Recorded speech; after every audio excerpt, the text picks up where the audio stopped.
You ever heard of a ship sailing over a mountain? Not rolling beside it, not floating around it, actually going straight up it. Sounds like sci-fi, right? But no, it's real, and it's not in some futuristic movie either. It's happening right now in China. In the cliffs of Guizhou, engineers built a machine that cranks 500-ton vessels nearly 200 meters into the sky. It's already moving billions of tons, and wait till you hear what the US said after seeing it. If this kind of content excites you, make sure to like and subscribe and hit the bell for notifications as we dive into this type of content daily. It all begins at the Gupitan hydropower station, nestled along the Wujiang River. Now, most dams focus on one thing: energy. They trap water, spin turbines, and light up cities. Cool, but China wanted more. What if instead of stopping boats cold, a dam could also move them up, over, and through the mountains? That's where the real madness starts. To pull this off, China built one of the most ambitious mechanical systems on Earth, a multi-stage vertical ship lift that tackles a jaw-dropping 199-meter elevation gap. That's like lifting a ship the height of a 66-story skyscraper, and not once, but in stages, up and down, day and night, carrying thousands of tons of cargo like it's a Sunday cruise. So how does it pull it off? Well, it starts with a chamber, a massive steel container filled with water. The ship sails in, the gates close, and the whole water-filled pod becomes a mobile waterway. Then, like gears in some ancient giant's watch, hundreds of steel cables start to move. They pull the chamber vertically using a gear rack climbing system so finely tuned, it keeps the entire thing perfectly balanced. But this isn't just one lift and done. The system is broken into 3 vertical stages, 3 elevators that work in tandem, each one passing the ship along to the next like a relay team carrying pure steel and ambition. The whole process, which used to take 4 days on dangerous mountain rivers, now takes about 2.5 hours. That's not progress, that's revolution. Now, let's talk precision, because lifting a ship isn't just about strength, it's about control.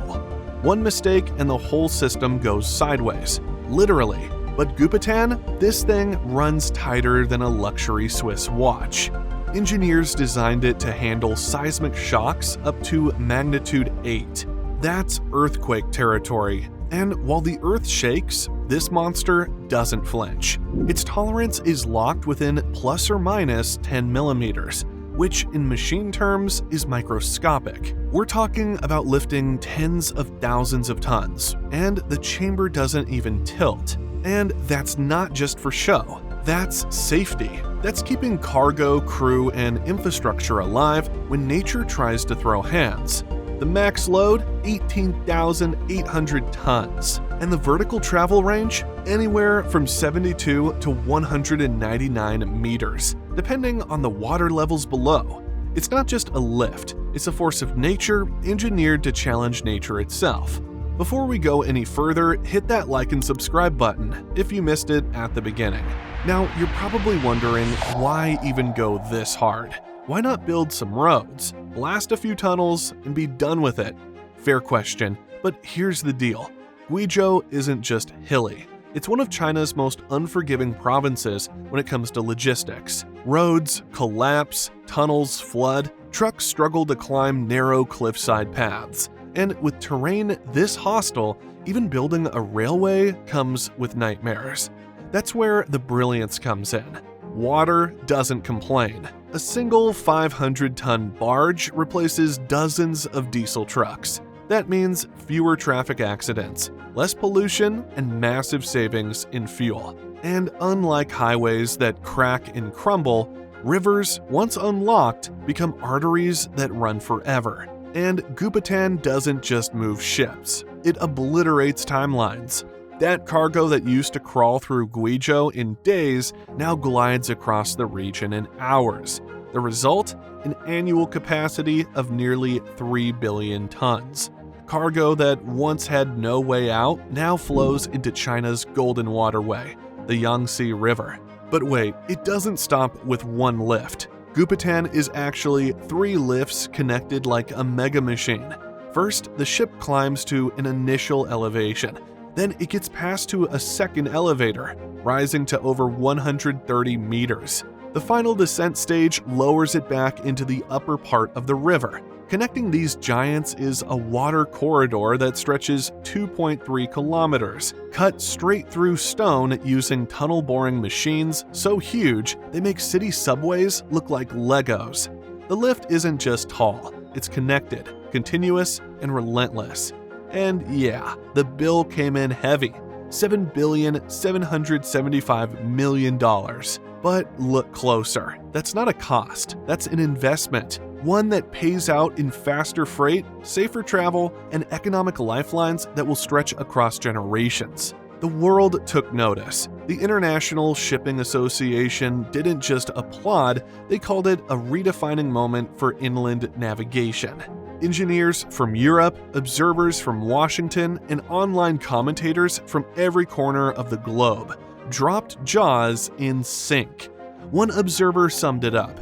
This is what happens when engineering meets ambition. If this were built in the US, it would take 50 years just to plan it, and another 50 to finish it. Another said, this isn't a dam, it's an aquatic cathedral, a monument to movement. Even the legendary Three Gorges Dam, home to a 3,000-ton ship lift, looks like a prequel now, because Gupitan raised the stakes. Literally. If you thought Gupitan was a one-time flex, think again. That towering ship lift is just one move on a massive chessboard. A bold and deliberate plan that's been decades in the making. See, China's not just building water elevators. It's redesigning the very concept of inland power, logistics, and national strength. And behind it all, a web of megadams, tunnels, lifts, and water corridors that tie remote provinces into global trade arteries. This isn't just engineering, it's strategy in steel and concrete. And the rest of the world, especially the United States, yeah, they're watching closely. Because what China's pulling off isn't just massive, it's fast, efficient, and way ahead of what most Western nations can even dream of. Right now, nearly 1/3 of the planet's installed hydropower capacity sits inside China's borders. That's not an accident, it's by design. China saw what the rivers could offer: energy, movement, and leverage, and it leaned in hard. But this isn't about flipping light switches. These dams are the beating hearts of megacities like Shanghai, Wuhan, and Chongqing. They power millions of homes. They feed electricity into fragile rural grids. And maybe most importantly, they unlock terrain that would otherwise stay trapped in economic isolation.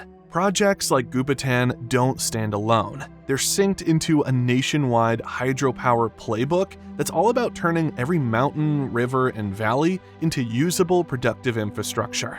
It's energy security, it's trade expansion, it's emissions cuts, all wrapped into one unstoppable wave of concrete and current. Slide southwest and you'll hit another beast, the Gupitan Dam. You don't hear about it as much, but trust me, this thing is a monster. Built along the Jinsha River, Gupitan cranks out over 16,000 megawatts of power. That's enough juice to run hundreds of millions of homes without breaking a sweat. And it didn't come easy. This isn't some flatland operation. Gupitan sits in a seismically active zone, surrounded by treacherous mountain rock. But China didn't back down. They bored through the cliffs, reinforced the structures, and stood it up anyway. The goal? To stabilize the power grid in southwest and central China, places that have struggled with shortages for decades. Now, Gupitan doesn't have a mega ship lift like Gupitan. It's not built for cargo traffic. It's built for raw energy. But what it represents is the same, a refusal to let geography dictate limits. Where others see risk, China sees roots. And then there's the Titan, the myth, the monument, the Three Gorges Dam. You've probably heard the name, but here's what you might not know. Even years after its completion, this hydropower juggernaut keeps leveling up. Sitting astride the Yangtze River, the Three Gorges Dam pumps out over 20,000 megawatts of electricity. That's more than 100 terawatt hours a year, and that's just the beginning. This dam doesn't just light up cities, it moves them. Through its 5-stage lock system and towering ship lift, vessels glide over a 113-meter elevation with surreal ease. And the stats? They don't lie. Back in 2024, the dam pushed through over 180 million tons of cargo, far beyond its original capacity of 100 million. Why? Because China keeps refining the system. They introduced faster locks, more powerful lifts, smoother drives. One ship lift now carries 3,000 tons in under 40 minutes, a process that used to take hours. And get this, the entire system is built to resist seismic shocks. Even during an earthquake, those massive chambers stay balanced. No tilt, no panic, just movement. Now, here's where it gets real. What's got people in Washington pacing the halls isn't just how big these projects are, it's how fast they're going up, and how little they cost compared to what it would take in the West. Take Gupitan, for example. That whole project ran a bill of just over $7 billion. That's about the same price as a single Arleigh Burke-class destroyer in the US Navy. But instead of building a warship, China built a dam that fuels an economy, lifts ships over mountains, and puts a forgotten region on the map. This is why analysts say megaprojects like this intimidate the US. They showcase not just engineering superiority, but national efficiency, something China has used to expand its influence well beyond its borders. Now, let's be crystal clear. Gupitan didn't invent the idea of lifting ships. That credit stretches back nearly a century. Other countries have tried. Some succeeded. A few even built impressive systems. But none of them, not a single one, did what China just pulled off in Guizhou. Still, it's worth knowing the contenders before you crown the king. Take Germany, for instance. Back in the early 1930s, they gave the world the Niederfinau boat lift, nestled along the Oder-Havel Canal in Brandenburg. It's been operating since 1934, hoisting vessels 36 meters in the air. Not bad for its time. The chamber alone, filled with water, tips the scales at over 4,000 tons. And in 2022, Germany doubled down, rolling out a second modern lift to accommodate today's 3,000-ton barges and industrial push tows. It's a slick, upgraded system that keeps Central Europe's inland shipping alive and kicking. Not too far off, still in Germany, you'll find the Peenwerft shiplift in Wolgast. Smaller, yes, but just as serious. It moves ships nearly 100 meters long with a lifting capacity close to 4,000 tons. What makes it stand out is its longitudinal transfer mechanism, smoothly shifting vessels in both directions like a mechanical conveyor built for the sea. It's efficient, it's clean, and for shipbuilding operations, it's critical. Then there's Russia. Now they only have one major ship lift, but it's a beast in its own right. The Krasnoyarsk shiplift, stationed along the Yenisei River in Divnogorsk, has been in operation since 1982. What sets it apart is its sheer lift height, 104 meters, and its unique transport system. Instead of vertical chambers, Russia went with an inclined rack railway system. This system features a rotating platform on rails that carries entire ships up a slope, almost like an escalator for vessels. It's a solution tailored to Siberian terrain, rugged and cold, and the fact that it's been running for over 40 years speaks volumes. Across the Atlantic, the United States has its own shiplift systems, though they're built for more naval muscle than inland trade. In Mobile, Alabama, the Pearl Sun shiplift at Austell, USA stretches over 400 feet long, capable of hoisting more than 18,000 long tons. It's the backbone of operations for launching the US Navy's next-generation Constellation-class frigates and littoral combat ships. This isn't a river lift, it's a military launch platform that moves billion-dollar hardware in and out of the dry dock with surgical precision. But then there's China, a country that didn't just adopt the idea. It took the concept, scaled it beyond belief, and then wrapped it into a mega project that lifts not only vessels, but ambitions. Yet China wasn't always this way. Let's rewind the clock. Back in the 1950s, China had barely any roads. Bridges were few. Villages were cut off. But when the 80s rolled around, everything changed. The reforms kicked in, and so did the drive. First came the bullet trains, then the mega dams. Now, these ultra-smart multi-role ship lifts that do more than move water. They move economies. You can't build mega dams, 66-story ship lifts, and entire new waterways without leaving a mark on the environment. As awe-inspiring as China's Gupitan and other hydropower projects are, they don't come without consequences. Land is flooded, ecosystems are disrupted, and entire communities are sometimes forced to relocate. So how does China address these trade-offs? And why are other countries still lining up to import this model? Let's pull back the curtain. First, let's talk about what it costs, not in dollars, but in displacement. Because projects like Gupitan aren't built in empty spaces. They rise in real places, full of real people, real wildlife, and real history. To raise the water levels needed for Gupitan's operation, entire swaths of Guizhou had to be redesigned. Land submerged, villages relocated, old roads wiped away. It wasn't just a dam going up, it was a landscape going under. The elevation gain, nearly 200 meters, forced massive topographical change. And when rivers swell that high, fish migration routes vanish. Breeding cycles get thrown off, oxygen levels drop in pockets of stagnant water, and sediment collects in ways nature never intended. Some communities, especially those from ethnic minority groups, had no choice but to pack up and move. Their farmland, gone. Their traditions, uprooted. That's a hard truth, one that doesn't get celebrated in engineering journals. Now, China didn't just bulldoze and bail. In recent years, the country has made a visible push to counter the environmental damage its megaprojects can cause. That includes Gupitan. Every new dam now goes hand in hand with a full environmental impact assessment, not just on paper, but in design. Gupitan itself includes green buffer zones built to catch runoff, absorb pollutants, and keep the water clean.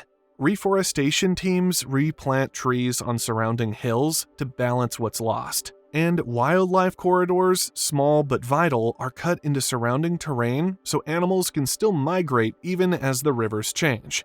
Even the fish get a hand. Artificial ladders and bypasses have been installed to help certain species navigate around the dam. And within the lift's own design, engineers added shock-absorbing columns and vibration-dampening systems that reduce seismic stress, not just for structural safety, but to reduce ecological shakeups during sudden shifts. It's not perfect, not by a long shot, but it's an effort, and in China's case, a scaling one. Still, here's the hard part. Even with mitigation, some impact is permanent. Dams change rivers forever, and no amount of careful planning can bring back ancient forest lines or recreate indigenous habitats that get drowned. So why does China keep building them? Because it believes the benefits outweigh the cost. Cleaner energy, less reliance on coal, waterborne logistics that replace tens of thousands of fuel-burning trucks, infrastructure that links the rural with the urban. It's a bigger picture, one that puts carbon cuts and economic growth at the center of the equation. And while environmental groups continue to raise valid alarms, the Chinese government stays focused on the long game, transforming terrain into trade and turning energy into opportunity. And now, that same model is going global. Step into Pakistan. The Karat Hydropower Project, one of the flagship energy projects under China's Belt and Road Initiative, is lighting up over 5 million homes. China financed it, built it, and trained the staff to run it. Move over to Ethiopia. The Gibe 3 hydropower station, Chinese engineers and funding. The Nam Au River Cascade, a whole series of dams fully designed by Chinese firms. These aren't just construction jobs, they're full-service packages, funding, tech transfer, equipment, and follow-up. Developing countries that couldn't afford these systems from Western firms are finding open doors with China and saying yes. And yes, some of these projects include ship lifts too. Smaller than Gupitan, sure, but with the same logic. Turn elevation into access.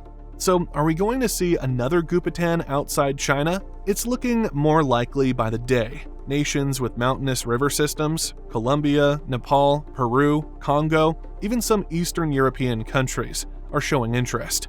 And here's the kicker: Western companies don't even offer this kind of service anymore. The US Army Corps of Engineers still maintains locks and dams, but nothing new has matched China's scale or ambition in decades. Meanwhile, Chinese firms are writing manuals, building training schools, packaging materials, and handing out full blueprints to anyone who wants in.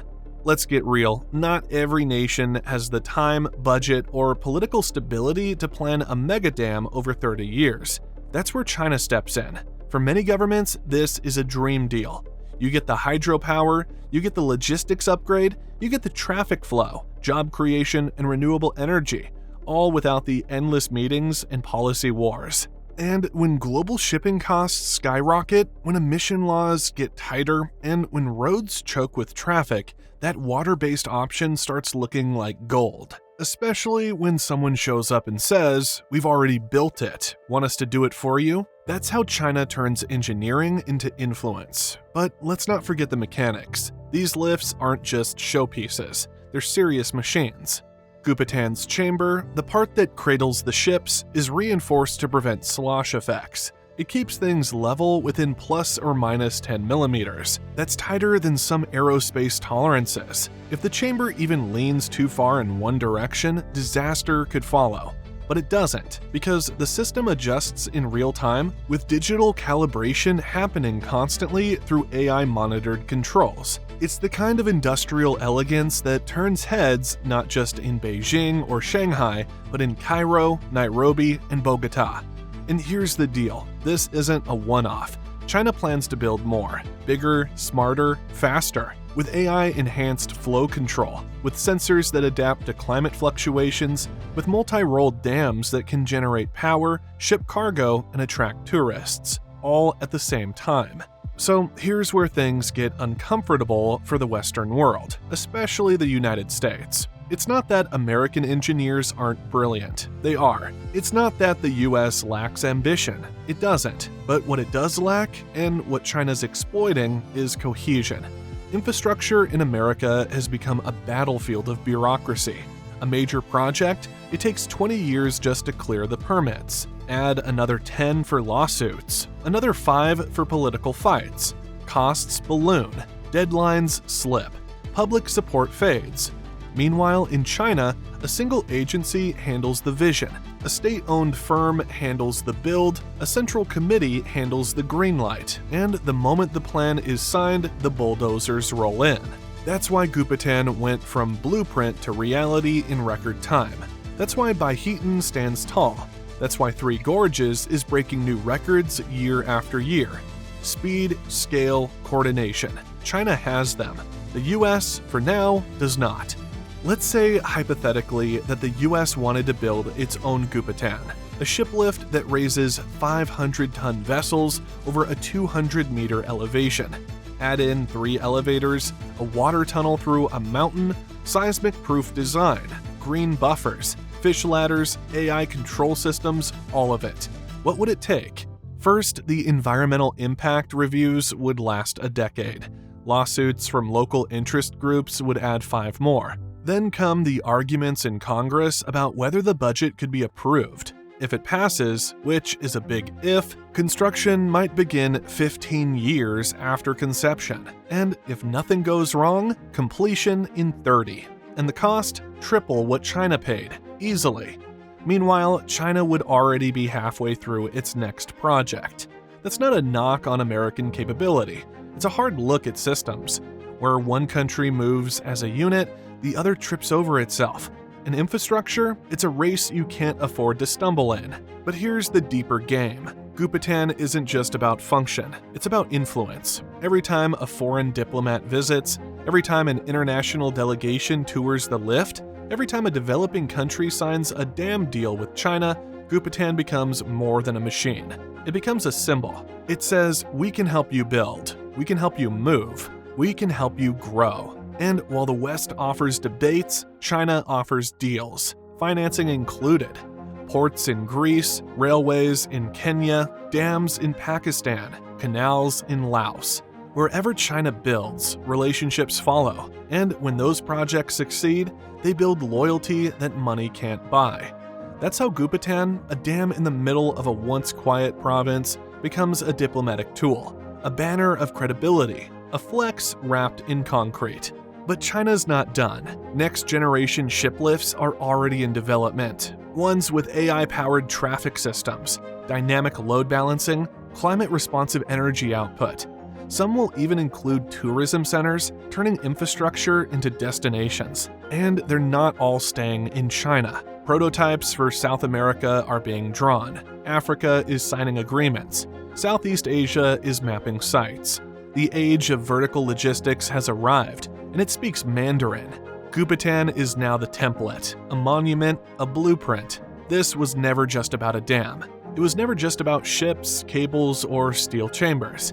This was about proof. Proof that ambition can beat topography, that planning can conquer isolation, that vision, real vision, doesn't wait for permission.